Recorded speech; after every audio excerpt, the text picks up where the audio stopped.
Bonjour et bienvenue à ce numéro 2 des facilitations de Cap d'être soi. Je suis ravie aujourd'hui de vous retrouver pour une toute nouvelle thématique, lever le voile et accepter toutes ses parts. Ce qui signifie en finir avec le syndrome de l'imposteur. Si on repose les bases de l'origine du syndrome de l'imposteur, ça signifie imposteur comme se mentir, faire semblant, jouer un rôle, porter un masque, prendre la place d'eux. Intéressant, non ? C'est intéressant de se poser sur le syndrome de l'imposteur. Qu'est-ce que ça vient dire pour vous dans votre quotidien? À quoi vous faites référence? Est-ce que vous avez pris le temps, ne serait-ce que un jour, de vous demander pourquoi on employait ce mot et qu'est-ce que ça fait comme lien avec vous? Je vous invite vraiment à vous poser, à regarder quel aspect vous fait écho. Ça demande beaucoup de courage, un engagement envers soi, mais c'est possible et c'est bienveillant comme approche pour vous. Parce que c'est bien de le verbaliser, hein. Souvent on entend des personnes qui disent oui, moi je souffre du syndrome de l'imposteur, donc c'est bien de le dire une fois. Mais lorsqu'on commence à s'inscrire dans une répétition ou qu'on le dit souvent, dans l'énergie, vous vous rebloquez dans le triangle dramatique, puisque le syndrome de l'imposteur en fait vient du triangle dramatique, le fameux triangle de Karpman, dont j'ai davantage parlé dans le numéro 1 des facilitations.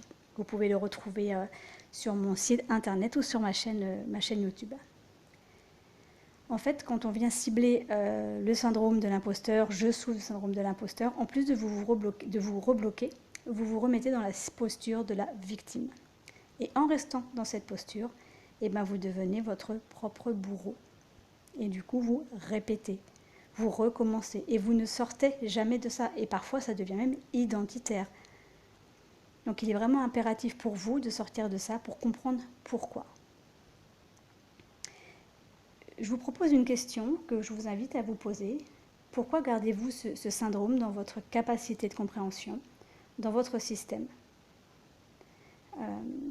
Rappelez-vous que souvent c'est le mental qui vient alimenter la peur, nos peurs, et c'est ok, on n'est pas là pour le chasser, on l'accueille, on le rassure et on reprend les rênes de ses décisions à partir de l'espace de cœur, de là où vous voulez prendre votre décision. Rappelez-vous que la juste place du mental, c'est être au service d'eux.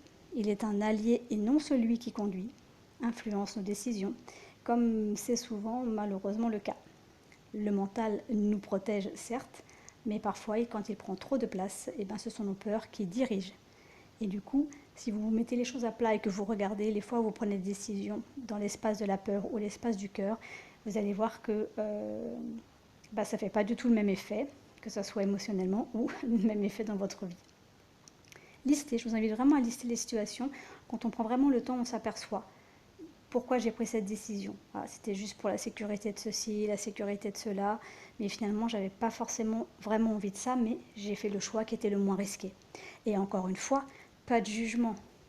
Accueillez avec beaucoup d'amour cet aspect-là de vous, on le fait tous et c'est ok. Mais de le voir, ça va vous permettre de démanteler en fait cet automatisme.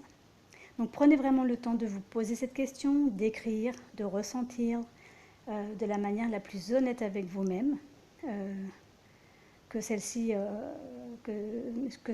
révèle, ça peut être le début d'une belle introspection et de quelques déblocages.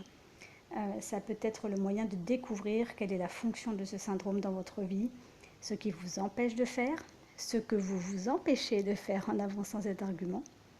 Encore une fois, pas de jugement, juste des pas vers une authenticité avec soi-même. Avec toute ma bienveillance, je vous souhaite un bel exercice.